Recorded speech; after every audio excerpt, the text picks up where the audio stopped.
I always start with a quote. Tactics are the noise you hear before the war is lost. That's from Sun Tzu, The Art of War. There's so many tactics. And when you're in an organization that wants results, you immediately go for activity to try to get to an outcome. And the challenge that we have as marketers is the treadmill challenge. We get on a treadmill and we start doing a bunch of things and activity and analytics, and it looks like we're being productive. But is it really getting us to the end goal that we want to within the timeline that we set to achieve that end goal? Any marketing falls into one of those three buckets. There's owned marketing, earned, and paid. Owned is everything that you own, your content, your articles, your podcast, if you have an owned podcast, social media.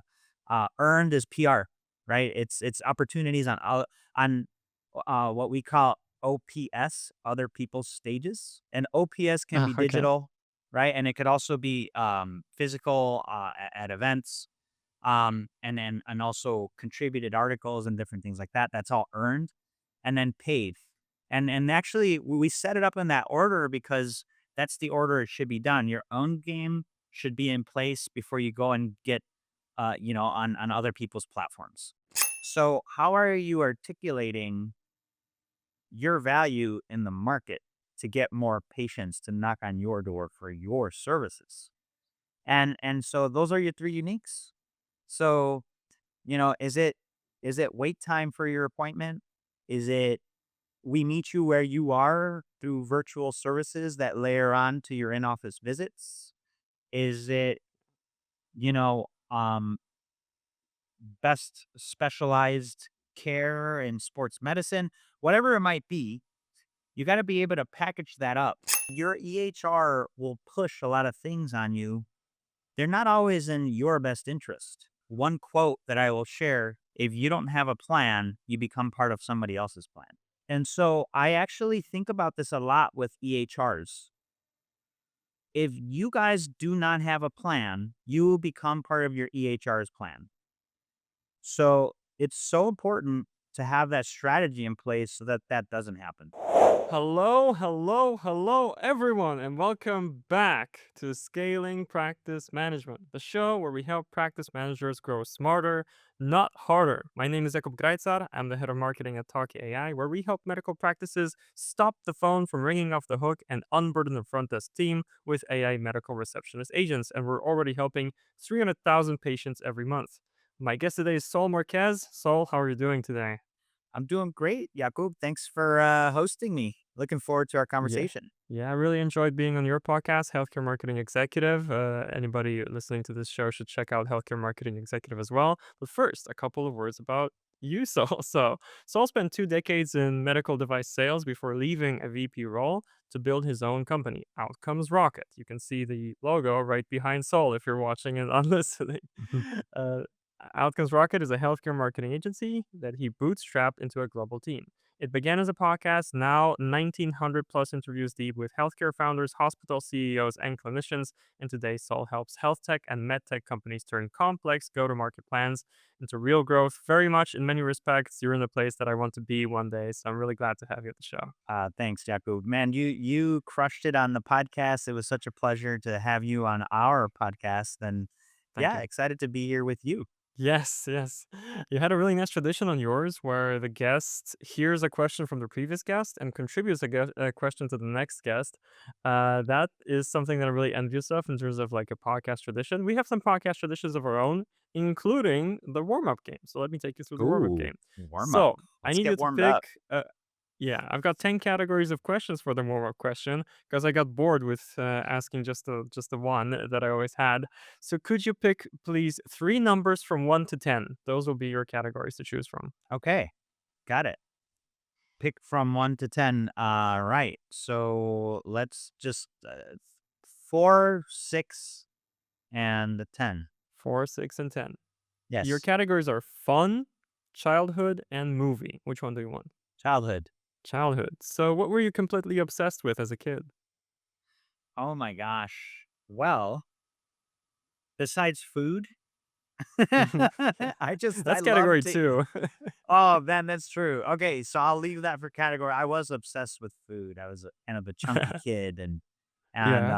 and I had, I really had to work to as I got into middle school and high school to really kind of manage my weight.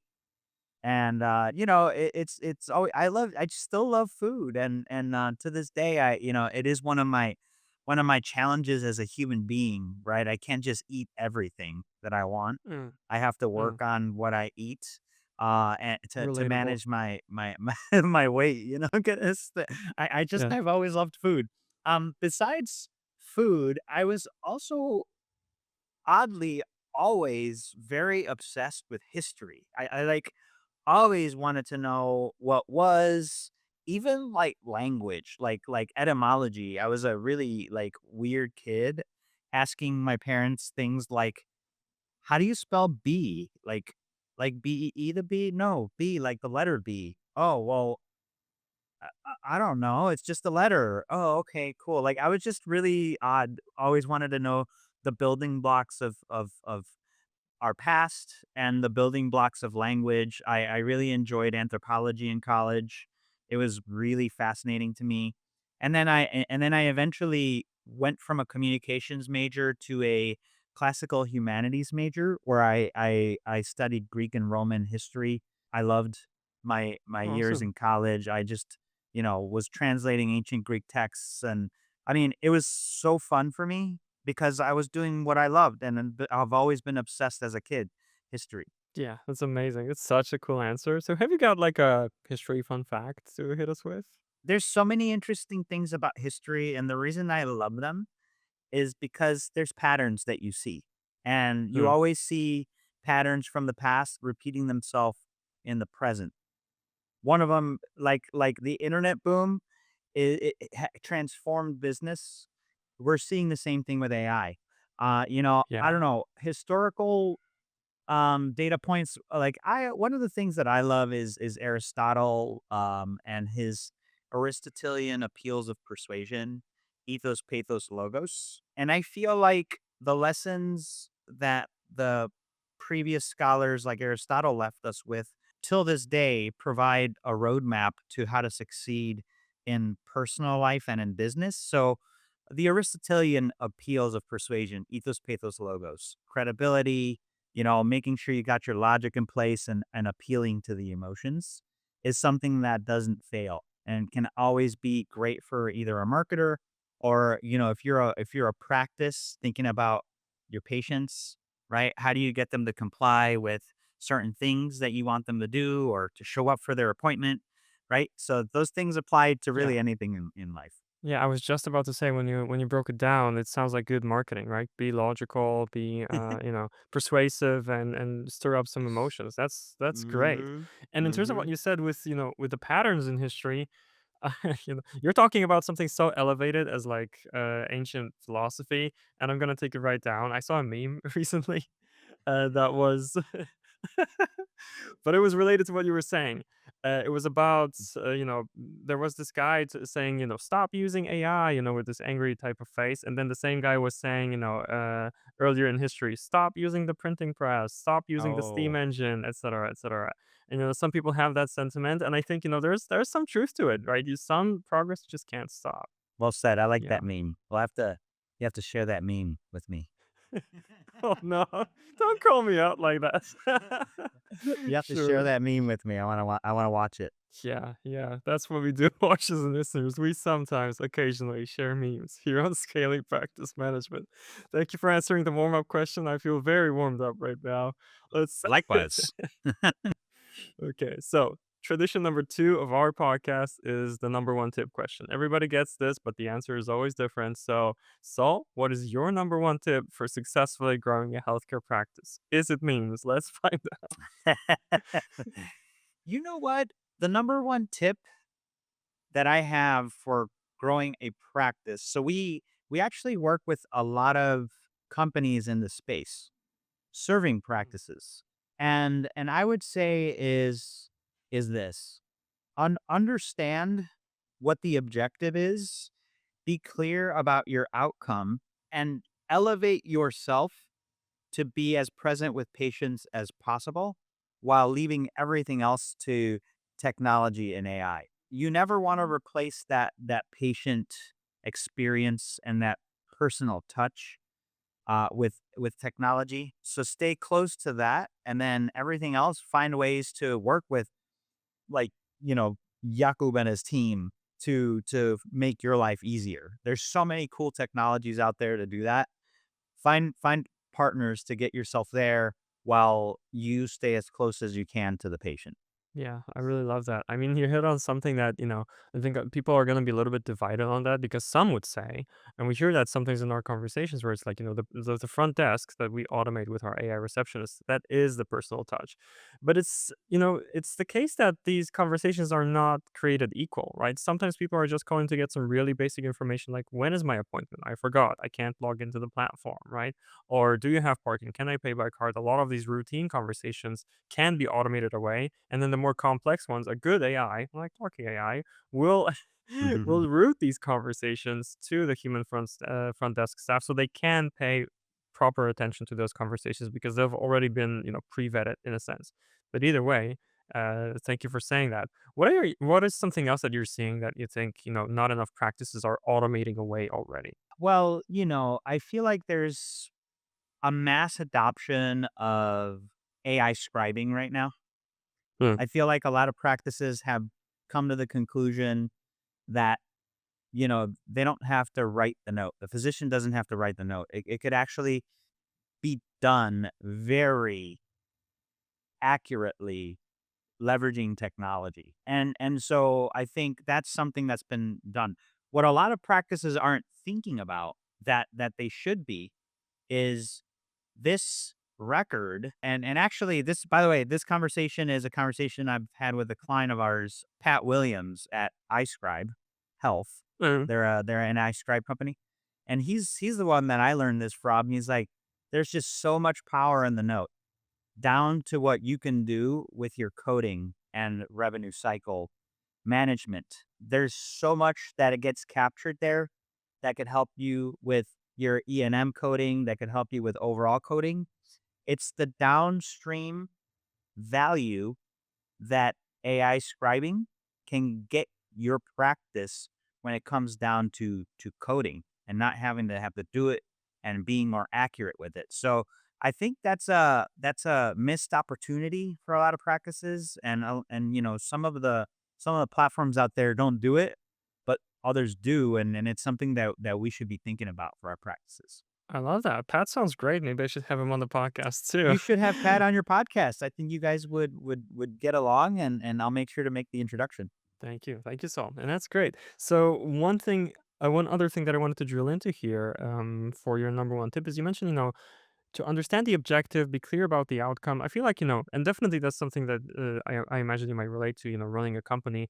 It's one thing to set the outcome or the objective, and it's another to keep the team on track, right? And kind of Mm. keep progressing towards the goal, not get distracted with other things. Do you have any advice to share on that? Like how to actually keep people on track towards the goals? Accountability is key, and how you seeing what you expect is one thing, but creating an environment with a cadence of meetings where people report out progress is a key part of an operating cadence that ensures the team is following through. So, very easily said, a weekly meeting where people report out results, and a monthly meeting and a quarterly meeting where you report out, where you're at, based off of a particular initiative that we set forth for the organization. So clear reporting and accountability with one person, even though it could be a team Hmm. that needs to follow through, the buck stops with one person, because if multiple people own a problem, nobody owns it. So Yeah. the accountability rests with one. And then the second thing is incentives. So making sure that the incentives of the organization are aligned in such a way that promotes winning overall over us versus them departmental turf wars. So we got to make sure that that alignment is built in a way that aggregates and doesn't separate. I think that's great. Both of those points on the subject of incentives, did you see Or have you seen any interesting models to implement for that? Or what do you think is a good incentive model then that, everybody focuses on winning? Yeah. I mean, like if you're looking to drive, a particular thing, let's just say, it could be something as simple as call volumes, right? For the sake of talkie, right?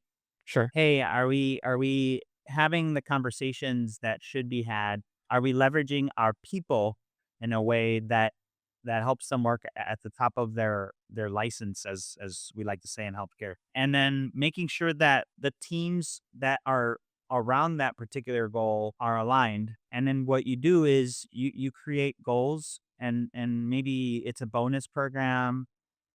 Maybe it's recognition. Sometimes recognition is more valuable than a bonus, Yeah. depending on who it is, but maybe or a combination of both. But yeah, ultimately, I think it's just being clear about what you want, and then and as far as like specific ones for practices, I have less examples. I could probably offer more from business perspective, to like businesses in the healthcare space or marketing initiatives. Yeah, yeah, understood. Let's put a pin in that for now. We might revisit in a second.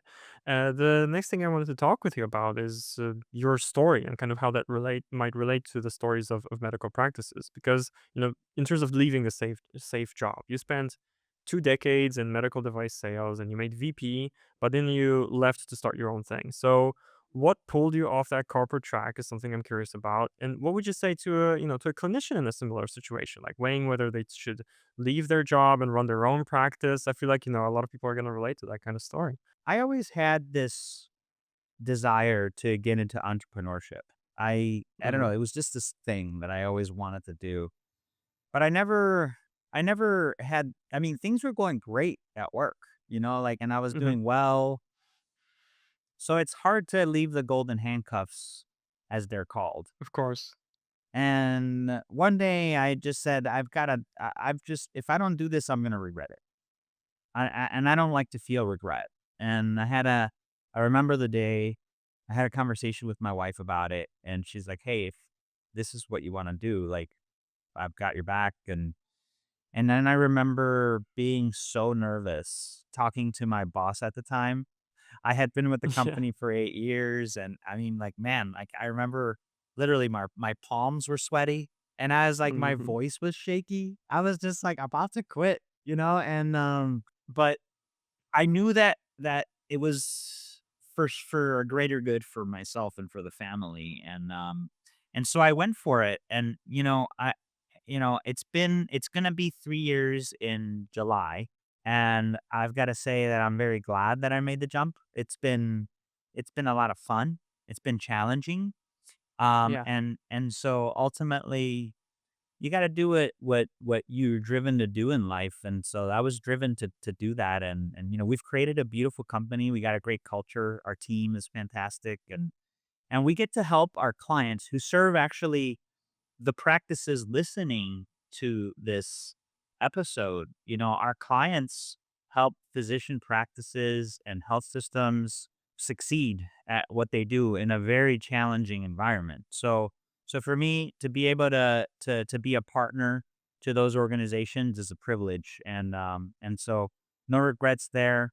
For anybody listening to this on the practice side, clarity and vision, when you write it down and you make your goals clear and you do the action that's required to get there, anything's possible. Yeah, I certainly feel that. We just met with the Talkie leadership for an offsite last week. Spent some time at Airbnb, by a river. It was a great time.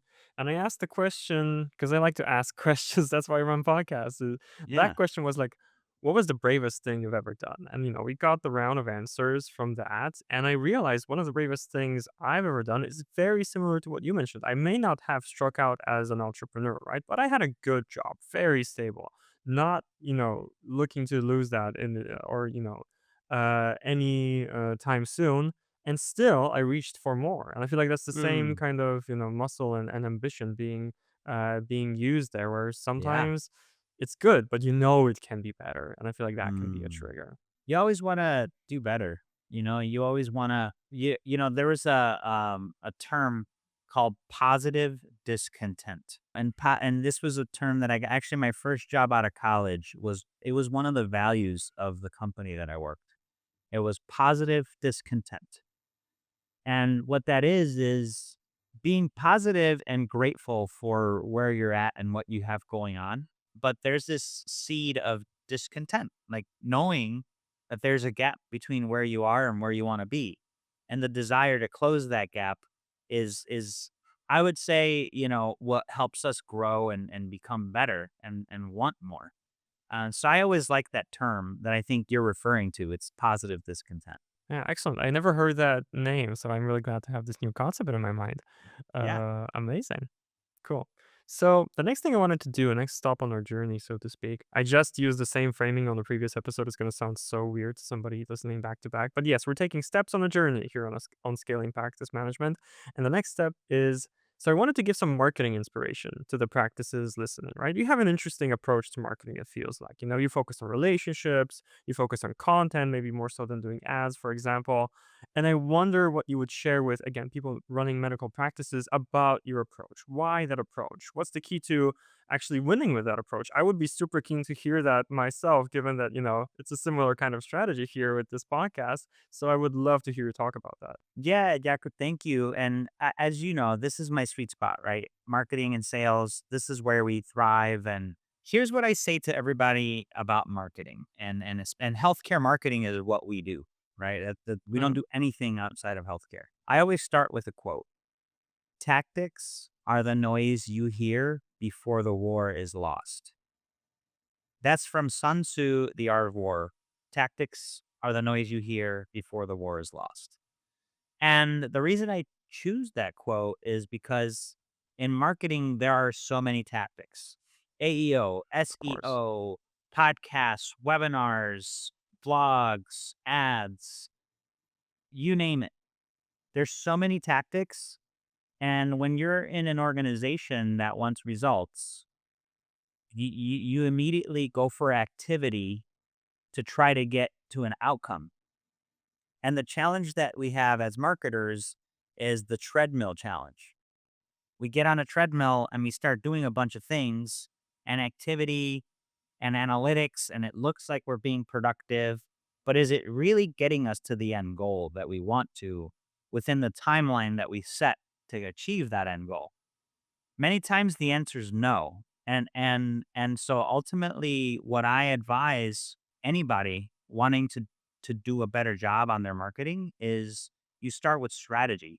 So you take a step back. And our model is essentially the 3D model: discover, Mhm. define, deliver.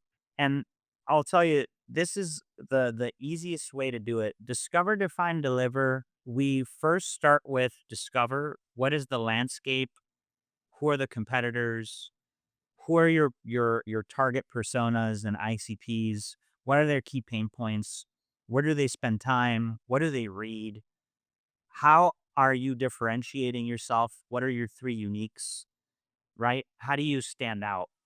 What is your value proposition? All of these things that should be fleshed out happen in the discover phase, and they have to be documented. So McKinsey did a study, and only 28% of healthcare marketers actually document their marketing strategy. So whenever I see that, like I basically see opportunity. If only 28% people are documenting their strategy, that means the other 72% have not, and they're flying by the seam of their pants. And it's reactive. And the opportunity to be proactive, if you document this, you separate yourself from the competition right away. So you're essentially only competing with 28% of the market. And that's where the opportunity is. And the good news is that it doesn't have to take forever. You could do a Mhm. discover sprint. I know what you guys are thinking. Oh my gosh, discover, like I got to do all this research. But the reality is we have set it up so that you can do just a sprint. And in a discovery sprint, you get exactly what you need. It shouldn't take you more than a week, but that way you ground your activities with strategy.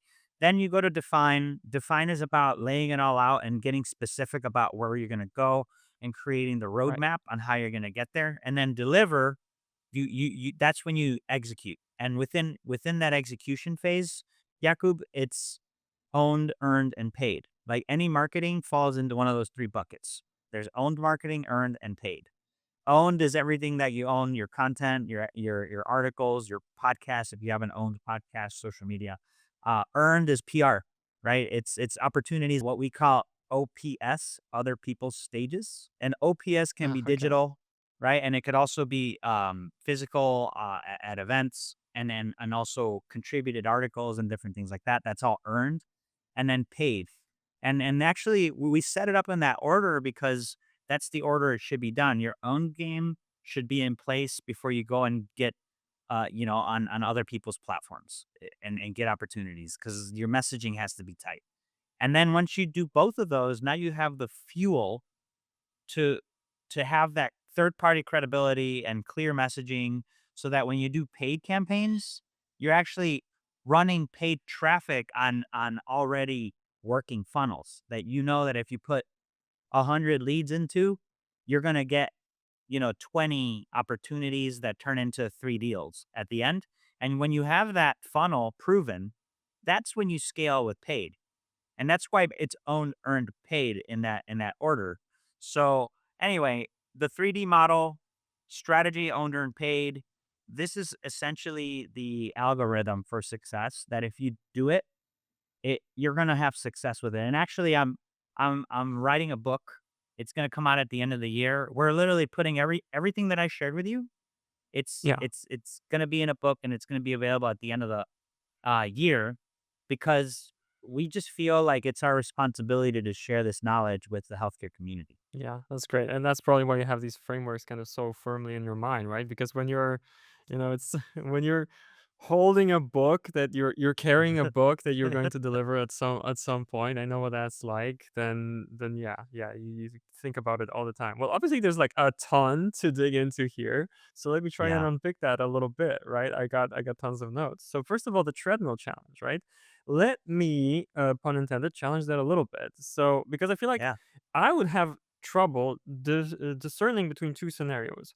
How do I know I'm on the treadmill, right? Doing the same activities versus we have a plan and we're consistently executing, but we just don't know if it's gonna work yet. Is there like a time frame? If after X months it doesn't work out, get off the treadmill, or how would you discern between these two scenarios? So, like, it's essentially like, does it connect to the strategy? Right? So ultimately, like in the define phase, you set up your KPIs, and you set up your outcomes goals. And it's a very simple question, right? Like, is the activity that me and my team are driving getting us the KPIs that we decided are the KPIs that, when stacked up, get us to the end goal, that's part of our strategy?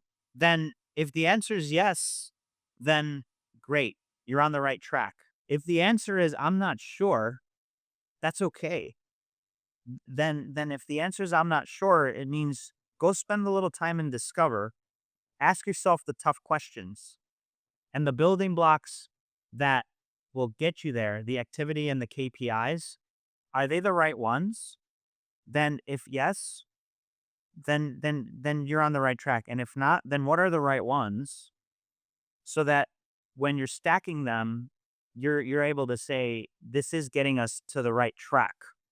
And it's essentially just pausing, right, for a little bit to gut Mm, check it. And then you asked about time, like ultimately I would say, depending on what you're doing, there's tasks and there's projects. and mm, and like, if you're trying a task, I would say, it's 30 days, like 30, 30 days, a month. If you're doing a project, something bigger, like for instance, say you're trying on mass cold email marketing, that's a okay, project, right? That's more of a campaign level.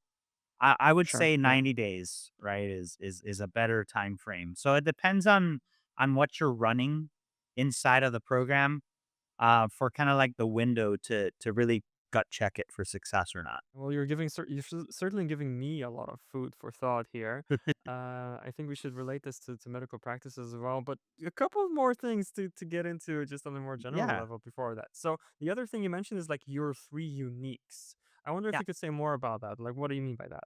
Yeah. So the three uniques are your differentiators in the market. It is about positioning. So when you take a look at your brand house, you essentially have it's a pyramid, and on the very top of it, you have your brand statement, what you exist to do, and right below it, you have your brand positioning. And the positioning is how you're different. And then below that, you have your attributes and then your main outcomes pillars, right? So that's sort of like your brand house. And Mm-hmm, actually, mm-hmm. I have a PDF that I can share with you and the listeners. This is actually Excellent. part of the discover phase that everybody needs to do. This should be documented. And in the age of AI, this should be in a Claude project or in a custom GPT inside of whatever tool you use because it is the foundation. It's foundational work. So inside of that, so you have your statement and then the positioning. The positioning is about your where the three uniques work starts, but then it ends in the pillars because the bottom is essentially the most the most clear differentiators as it relates to the customer promise. And it's very simple. It's essentially like what is the thing that we do so well that nobody can compete with us on? How do we do it differently? I'm giving you some questions, right, that you can ask to come up with the three.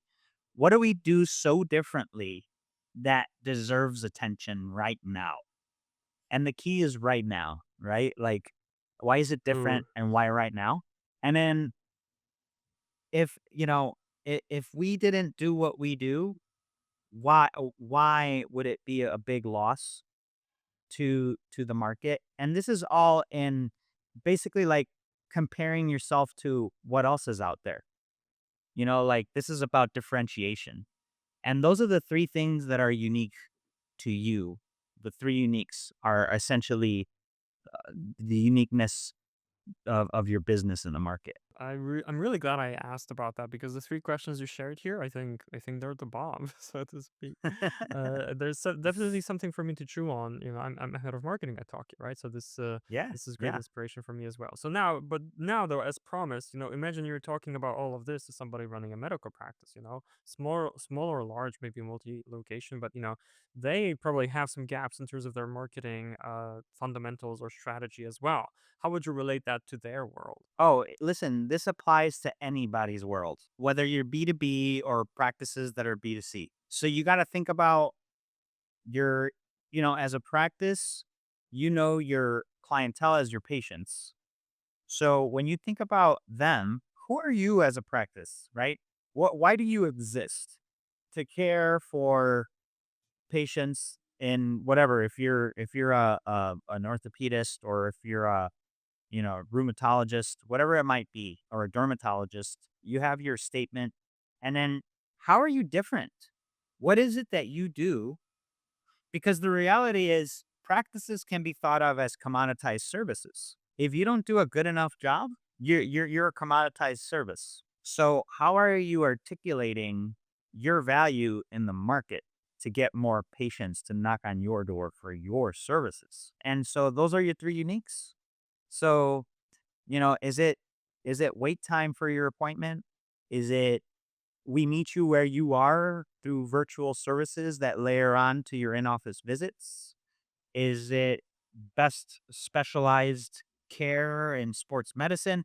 Whatever it might be, you got to be able to package that up. And then, how we talked about owned, earned, paid?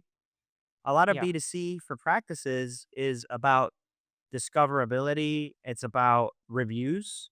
Like, when people look Mhm. you up, are they finding that you have 5 stars? Are you managing your reputation online? Like, are you seeing, like, if somebody is trash talking how something happened in your practice, that's gonna bite you in the behind as you Yeah. look to acquire more patients, because patients are smart. They're looking at platforms, right? So, and then are you coming up in search results? And are you on the right? And then this is kind of getting more in the weeds, but like your positioning strategy. and thinking about other people's platforms, are you in the right directories? Like, are Mhm. you actually working with your insurance companies to make sure that you're listed on the right directories? This is all about discoverability. You want to be able to be on those right directories as a patient's looking for care. So, just giving you a couple examples of how, while when I'm talking to you, we work with med tech and health tech companies, but all of these concepts are transferable to Yeah. practices. On the subject of reputation management or these reviews that you mentioned, we have a really cool past episode with Evan Steele from Raider 8 about that. So that kind of brings to my mind that conversation. Claude, when you read the transcript of this, please remind me to put that episode in the show notes. Thank you. Because that's the world we live in right now. Yeah, I'm it keeping that in the is. recording. I'm keeping that in the podcast, by the I way. love it. Okay, I love it. uh, so you mentioned I feel like you're in a pretty unique position here because you mentioned a couple times that you work with like these health tech and med tech companies, right? They are your primary clients, and their clients might be, the practices themselves. But I wonder what you would say to practices because I feel like they're getting these pitches from AI vendors like us as well, of course, Mhm, admittedly, mhm. all the time. So like, what advice would you have to the practices on how to maybe vet these pitches or how to actually pick the wheat from the chaff here.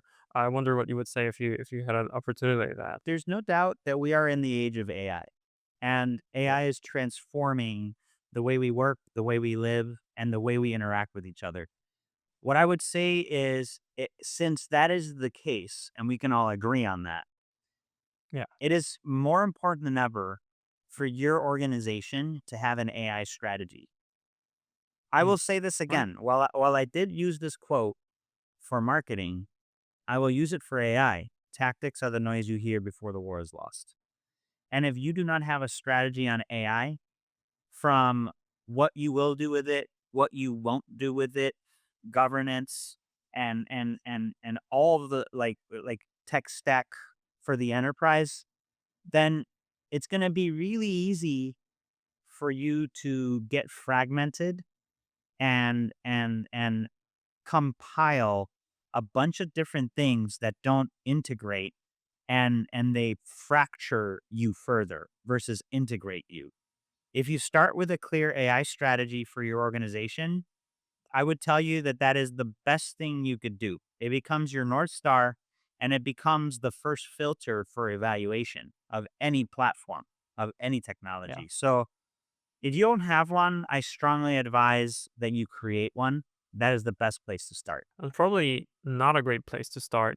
Something that comes to my mind is that I think a lot of practices right now, their AI strategy is whatever their EHR sends their way, Like whatever AI features they launch, that's the AI we're implementing, right? Sometimes, pretty much right out off the bat when it launches, where, I mean, of course I have a biased point of view, I'll admit that, right?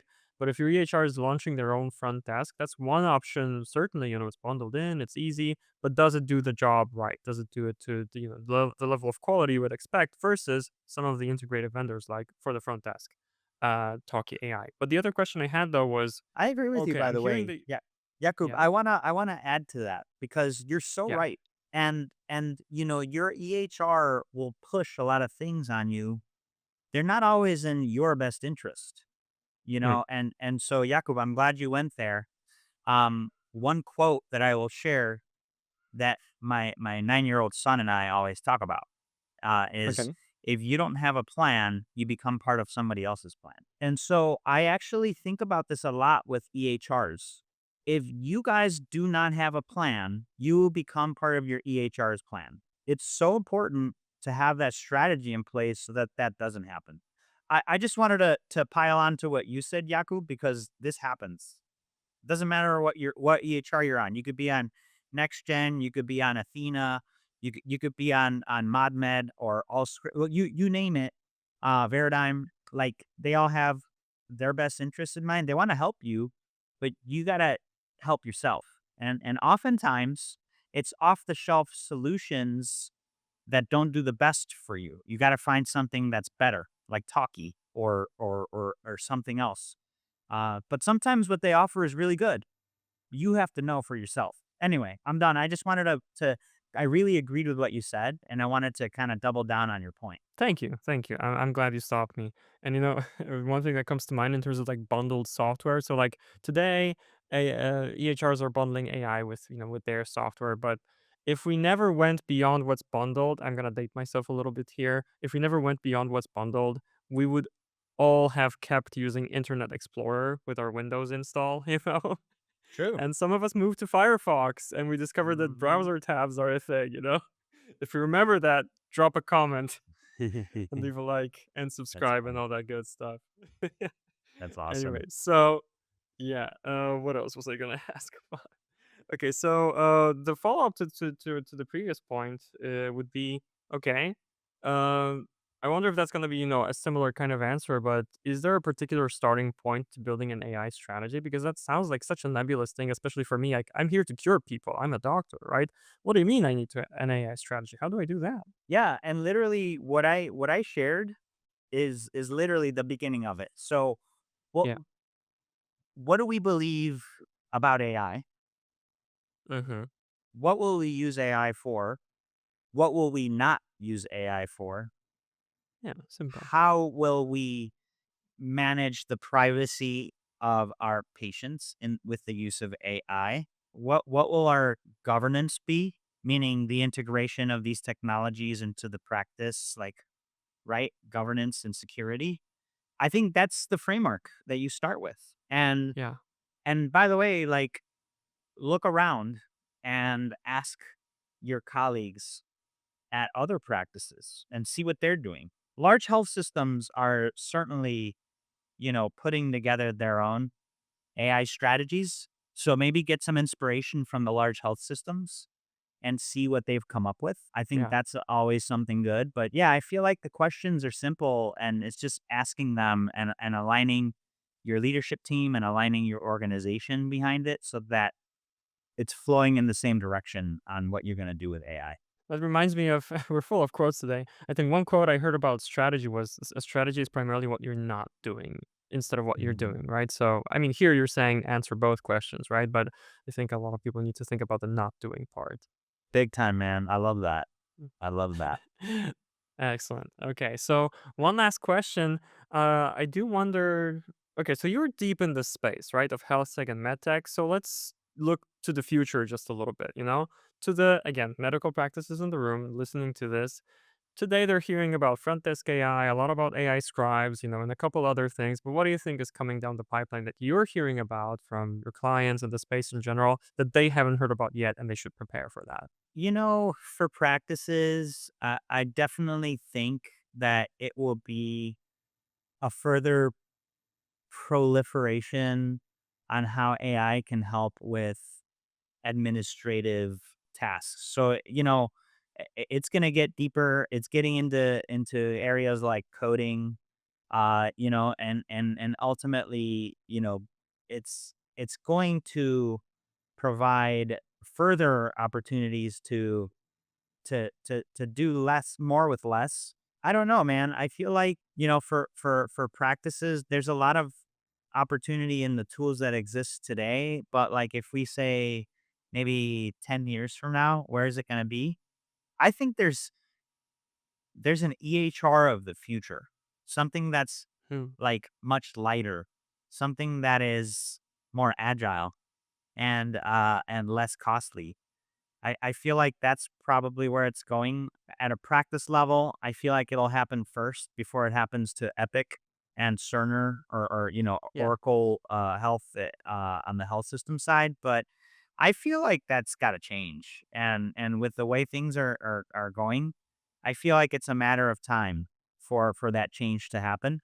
And yeah, it'll be interesting. I mean, it's interesting to see what's happening now with a lot of these platforms. It's hard to stay relevant, and we're seeing some clear winners, right? Like obviously at health systems, it's Oracle. On the practice side, I mean, Athena is just crushing it, right? Yeah. So it's like it's interesting to see how these players are shaping up, but also what's coming, as they build up their AI partnerships and try to get ahead of what I see is their inevitable downfall, or they must evolve very fast because I feel like in the Yeah. future that whole EHR thing is going to change. It's often the case, right? That there's too much inertia with the established player, and then somebody, like you said, smaller, more agile, can actually usurp them in a sense. I mean, look at like If the big players are. ChatGPT and Claude, right? ChatGPT and Yeah. Claude. Like Claude has eaten ChatGPT's lunch, man. Yeah, yeah, yeah, that's a very good example. Yeah, I love that. Oh Yeah, gosh, I feel like we could talk for 2 more hours and we would never run out of topics here. Unfortunately, our time is almost at an end. So, while we it's been close off the fun. conversation. Yeah, thank you. Anything else that you want to share with our watchers and listeners that I failed to ask about? And yeah, and where can people find you and follow you? Yeah, I would say I would say this. You're doing great work. If you're in healthcare, you're doing work that is impactful. And so this is why I love healthcare. Healthcare is impactful Hmm. work. I wake up in the morning and I know that I'm going to be helping someone live longer, be healthier, and that to me is an awesome place to work. So you're doing great work. The way that you do great work in an outstanding way is just by spending a little more time thinking through your strategy, and having a clear plan for yourself, whether that be in marketing or optimizing your practice.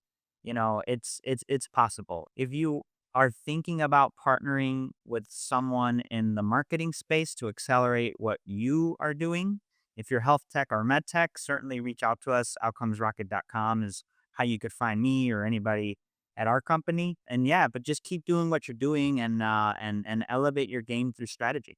I love that. I love that. And if you feel like you're on a treadmill, make sure you're on the right one, or otherwise get off. And you need some time to reflect to do that. Right. That's my takeaway from today. Amen. So thank you so much for coming on the show. This was such a great conversation, and I felt like personally I benefited a lot from it because obviously we talked about marketing. So thank you for the time. You mentioned outcomesrocket.com. I'll drop a link to your LinkedIn, of course, as well. Anything else? There was this PDF that we mentioned, right? So Yeah, that'll I'll be in get the you the show notes. PDF as well. I'll get you the PDF Yeah. as well. And be on the lookout, everybody. Maybe you're listening to it in 2027. That should mean that your book is out, right? That's Because right. books always launch on time. So, I mean, I do wish that for yours. Thanks, man. Yeah, I think we're Yeah. actually ahead of schedule, but knock on wood. Yeah, and I appreciate the call out on that, and I'll be sure to share it with you all when it comes out. But we also write a lot of stuff and we put a lot of stuff out. So if you do go to our website, we have a healthcare insights tab where we do two insights reports a quarter where we survey B2B marketers. So if you're into this space, we have a lot of data that you could benefit from. And so Outcomes Rocket Healthcare Insights inside of that tab is a place where you can go to get some knowledge. I love that. Be sure to check us out as well. Follow and rate Scaling Practice Management on the podcast platforms. Subscribe on YouTube and all that good stuff. But this is all for today. So thank you again for being our guest today. And you watchers and listeners, thank you so much for joining us here today. This has been Scaling Practice Management. I have been Jakub, and I'll see you soon. I'll see you next time. Bye bye, everyone.